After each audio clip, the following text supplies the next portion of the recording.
My life be like, yeah.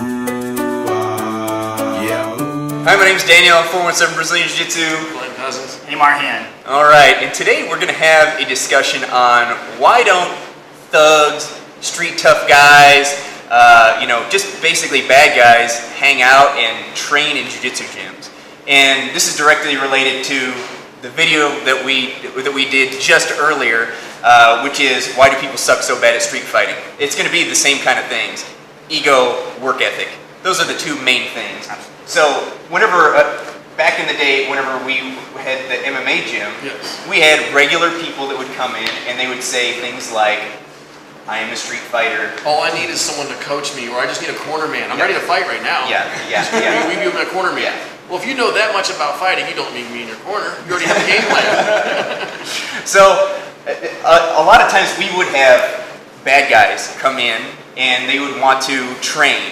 Well, by train, that would mean, well, I'm going to go in here and dominate 90% of these guys and then train with the 10%, when the exact opposite is true. Okay, they're going to get dominated by 90% of the guys. And the fact is, if you're a street tough guy and you have this big ego and reputation, you get put down in your back, you get under the Hamar side control, and you're pinned down. You know, there's not a lot where your ego can go, okay? There's not a lot where you can be like, oh, my buddy who's watching, he's going to tell everybody how tough I am because I'm, totally pinned down and I'm getting destroyed here. So I would say that we've had some guys who have made a lot of progress coming out of their former lives and stuff, and that's because they made a decision to let the ego go. They made a decision that they were going to work hard in here. That's the other thing, is working hard. Right. Guys on the street, they don't want to work hard. They want to be like, oh, well, I hit the bag for 5 minutes.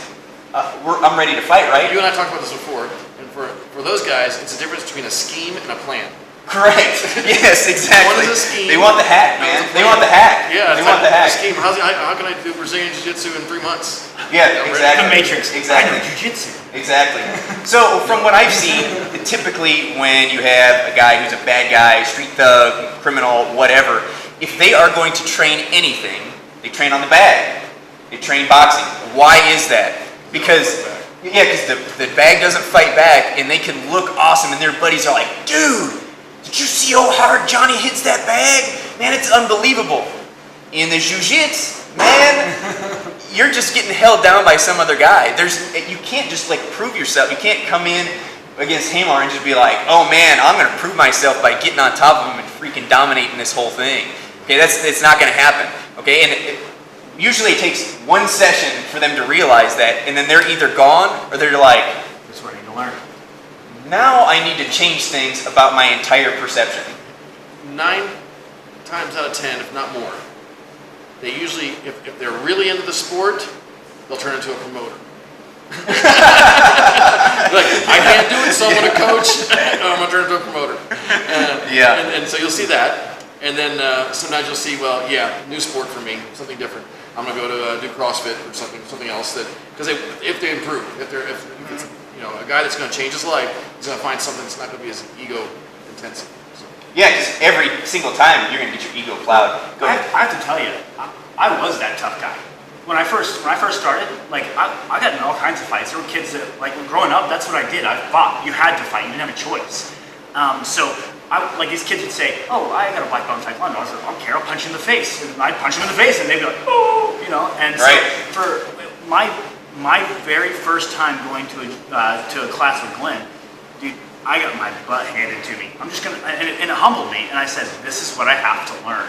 So you have to submit to the process, and that's the hardest part for that mind shift, that paradigm shift. If you're not willing to be humbled over and over and over again, and have to ask those hard questions. You were 32-0 in street fights, right? Oh, of course. Yeah, of course I was.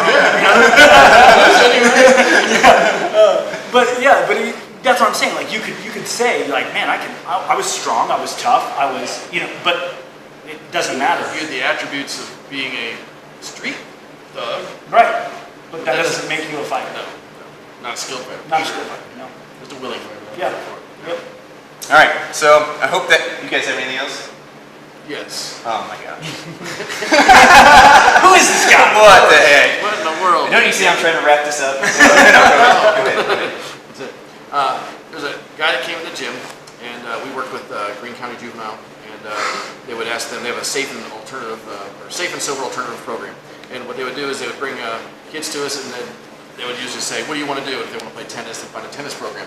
Well, whenever they say, well, I want to fight, like a lot of street thugs do, and these kids are juveniles, so we'll just call this kid C. And so C comes in and says, yeah, I want to fight. And he came in and he rolled with one of our purple belts, and the purple belt just was real nice to him and just got his back, never submitted him the whole time. And he got wore out, of course. And so then he gets up afterwards and he goes, yeah, the only thing he did is really kind of hold me down and stuff. He just, I just couldn't do nothing, but he just kind of held me down and stuff. But didn't get choked. So then that purple belt, who weighed like 145 or so, went against another guy who was either blue belt or something like that, and who weighed about 200, 210.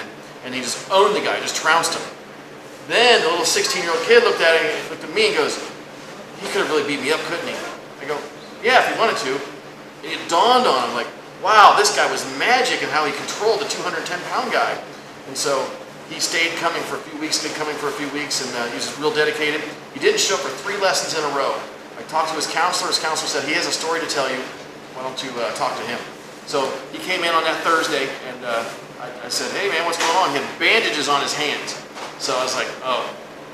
We've all seen this before, where, well, usually the story you get is, well, I got mad at my girlfriend, and so I punched the locker. So now you're a hero for punching the locker rather than your girlfriend. Okay, good job. Yeah. Congratulations. So in my mind, I knew the story already. And he starts off, he goes, well, I was listening to what you guys were saying. Like, oh, he's going to put this on me now. Okay, great. And he goes, and I wanted to get a job. So what I did is I went down and had all the tattoos removed from my hands so I can get a job. And I went and got a job, and he thanked us for the lessons that he had. And then from there on, and I talked to him just a couple years ago, which has been like 8 years past that point.